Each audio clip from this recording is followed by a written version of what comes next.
Continuaremos ahora con la segunda parte de la primera unidad de la materia de formulación y evaluación de proyectos de inversión. En esta parte veremos el punto 1.2 de nuestro mapa curricular, que tiene que ver con el proceso de preparación y evaluación de proyectos de inversión. En esta presentación veremos componentes esenciales de un proyecto, los tipos de estudios que integran el proceso de evaluación de proyectos, los alcances y limitaciones del proceso de evaluación de proyectos y la innovación y el desarrollo tecnológicos. En un estudio de evaluación de proyectos se distinguen tres niveles de profundidad. Al más simple se le llama perfil. También se le conoce como gran visión o en muchas ocasiones simplemente como identificación de la idea. Este perfil se elabora a partir de la información existente, del juicio común y de la opinión que da la experiencia. En términos monetarios, en la parte del perfil, solo se presentan cálculos globales de las inversiones, de los costos o de los ingresos, como cantidades totalizadas, generalizadas también, sin entrar en una investigación de terreno. El siguiente nivel se denomina como estudio de prefactibilidad o anteproyecto. Este estudio profundiza el examen en fuentes secundarias y primarias en investigación de mercado, detalla la tecnología que se va a emplear para llevar a cabo la idea propuesta en el perfil, también determina los costos totales y la rentabilidad económica del proyecto. El anteproyecto es la base en el que se apoyan o en el que se apoyarán los inversionistas para tomar una decisión si habrán de invertir o no en la idea que se está presentando. El tercer nivel o el nivel más profundo, obviamente, es el proyecto definitivo. El proyecto definitivo contiene toda la información del anteproyecto. Pero aquí se tratan los puntos finos. Ya no se ven solamente las cantidades generalizadas como se hace en el perfil, o ya no se sustenta en fuentes secundarias como lo hace el anteproyecto, sino que en el proyecto definitivo, además de presentarse los canales de comercialización más adecuados para el producto que se está pensando comercializar, también se debe presentar una lista de contratos ya establecidos o de promesas de compra. En el proyecto definitivo se actualizan y se preparan por escrito las cotizaciones que solo en el perfil se estuvieron esbozando. Aquí ya se deben presentar de manera más clara, más directa. Si los hubiera también en este proyecto, se deben presentar planos arquitectónicos, si se tratara de una construcción, por ejemplo. La información que se presenta ya en el proyecto definitivo no debe alterar la decisión tomada respecto a la inversión que se hizo en el anteproyecto. Siempre que los cálculos estén hechos bien en el anteproyecto y sean confiables, los inversionistas se mantendrán hasta la fase del proyecto definitivo. Por lo tanto, los componentes esenciales de un proyecto, ya resumidos, en el perfil o gran visión se debe de dar la idea del proyecto, el análisis preliminar del entorno, la detección de necesidades, que es básicamente de donde surge la idea que origina la gran visión o el perfil o el proyecto en sí mismo, y el análisis de oportunidades para resolver dichas necesidades detectadas. En el anteproyecto o estudio de prefactibilidad se lleva a cabo la definición conceptual del proyecto, se va aterrizando la idea. Se lleva el estudio de proyecto, una evaluación del proyecto y la decisión de si el proyecto se llevará a término o se tendrá que cambiar, abandonar, retroalimentar o volver a definir desde el perfil. Y finalmente, en el proyecto definitivo se lleva a cabo la realización del proyecto en el que se ha estado trabajando. Los proyectos tienen componentes esenciales. Los componentes esenciales del proyecto de investigación son la introducción y el marco de desarrollo. Cualquier persona que pretenda realizar el estudio y la evaluación de un proyecto de inversión, ya seamos estudiantes, consultores de empresas o la parte inversionista, lo primero que se debe de hacer es generar y presentar una introducción. La introducción debe contener una breve reseña histórica del desarrollo y de los usos que se le darán al producto. Además, debe de precisar cuáles son los factores que son relevantes y que terminarán influyendo de manera directa en el consumo de dicho producto o de dicho servicio. Se recomienda que la introducción sea breve, porque los datos que se presentan ahí solo sirven para dar, como su nombre lo indica, una introducción para los inversionistas o para los potenciales consumidores acerca del tema de estudio o del proyecto. Lo que sigue a la introducción es el marco de desarrollo. También se le conoce como marco de referencia o antecedentes del estudio. Durante el marco de referencia, el estudio debe ser situado en las condiciones económicas y sociales en el cual se va a desarrollar, se debe de colocar en contexto y se debe declarar por qué se pensó en emprender dicho proyecto, a qué personas, a qué organizaciones o a qué entidades beneficiará, qué problemas específicos va a resolver, qué necesidades va a atender, si se pretende elaborar un determinado artículo solo por ser una buena opción de inversión o si se está realmente tratando de subsanar una necesidad básica de la sociedad. Además, se definen también los objetivos del estudio y los objetivos del proyecto. Los objetivos de estos dos componentes esenciales del proyecto, es decir, de la introducción y del marco de desarrollo, son tres básicos. En primer lugar, es para verificar que existe un mercado potencial insatisfecho y que el producto o el proyecto es viable desde el punto de vista operativo. También es para introducir en ese mercado el producto objeto del estudio. El segundo objetivo es demostrar que, además del mercado potencial, existe la tecnología para producirlo. Una vez que se verificó que no existen impedimentos algunos en el abasto de los insumos que se requerirían para producir este bien, se puede demostrar en parte que el proyecto es viable desde el punto de vista tecnológico y operativo.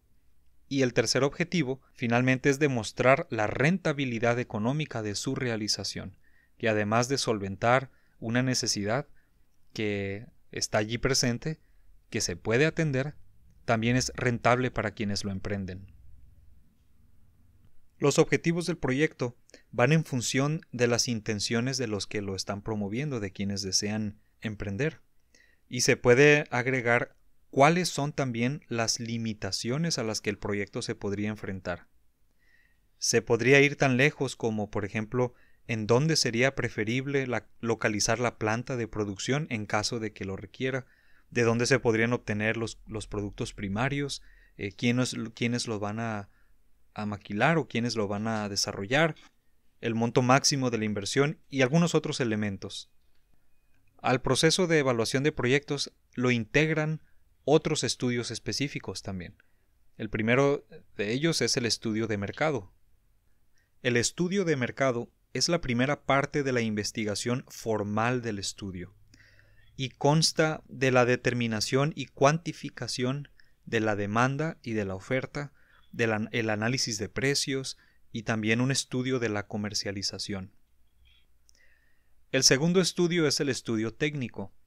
El estudio técnico es una investigación que consta de la determinación del tamaño óptimo de la planta, en caso de que sea un proyecto productivo, la determinación de la localización óptima de dicha planta, la ingeniería del proyecto, el análisis organizativo, administrativo y legal que debe de tomar.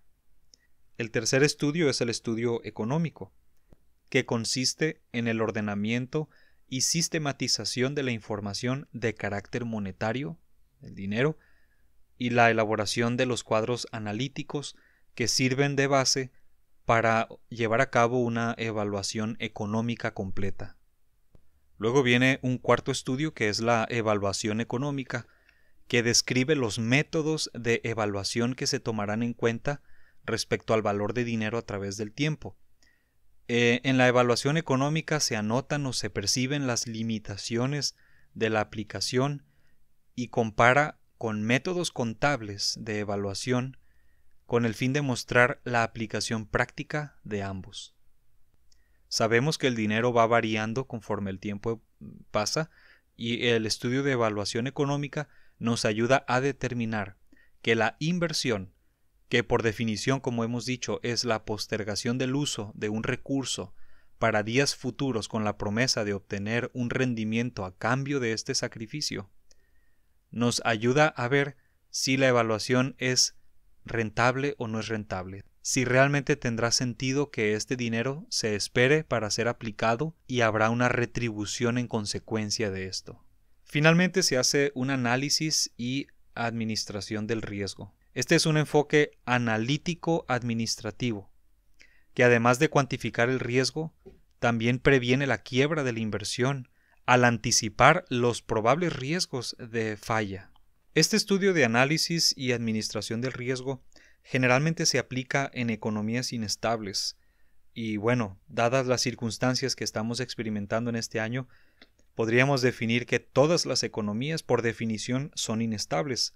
Es verdad que algunas lo son más que otras, pero nos damos cuenta que hay factores del entorno que, sin importar cuán desarrollado o especializado está el mercado o la economía en cuestión, todas son vulnerables o todas son susceptibles a cierto riesgo. Los resultados de las evaluaciones económicas tradicionales no son suficientes para prever los riesgos de una posible bancarrota o de una contingencia sanitaria como es actualmente lo que está pasando. Por eso es que se lleva a cabo un análisis de riesgo. Y ahora que hablamos de analizar el riesgo, debemos ser conscientes de que todos los estudios tienen ciertos alcances, pero también tienen limitaciones, y no es la excepción en los procesos de evaluación de proyectos. Existen dos paradigmas importantes en los cuales nosotros debemos de pensar siempre que estamos tratando de averiguar el riesgo futuro de tal o cual proyecto. El primero de ellos es la racionalidad acotada, que significa que los administradores o los evaluadores siempre tendrán un factor de limitación. No importa cuánto se conozca el entorno, no importa cuánto se estudie, no importa cuánto se analice la economía o las tendencias, el administrador siempre tendrá un punto ciego, un elemento en el futuro que no puede percibir y que es un riesgo latente. A esto es a lo que se le llama la racionalidad acotada. No importa cuánto se esfuerce el administrador o el tomador de decisiones o el analista, siempre tendrá este elemento que le impedirá asegurar por completo lo que está por venir. El otro elemento que se debe tomar en cuenta son las tendencias y las modas. Las tendencias y las modas tienen comportamientos similares. La única diferencia es que la tendencia, como su nombre lo indica, tiende a tener una duración más prolongada. Las modas son más efímeras y son más cortas.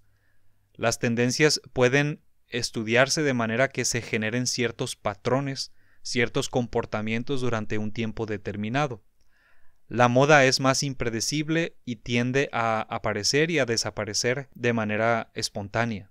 Y no solamente se aplica esto a las modas de vestir, sino también en las modas del consumo y del gasto. Por ejemplo, las tendencias en las generaciones actuales ha sido hacia las compras en línea, las compras en Internet.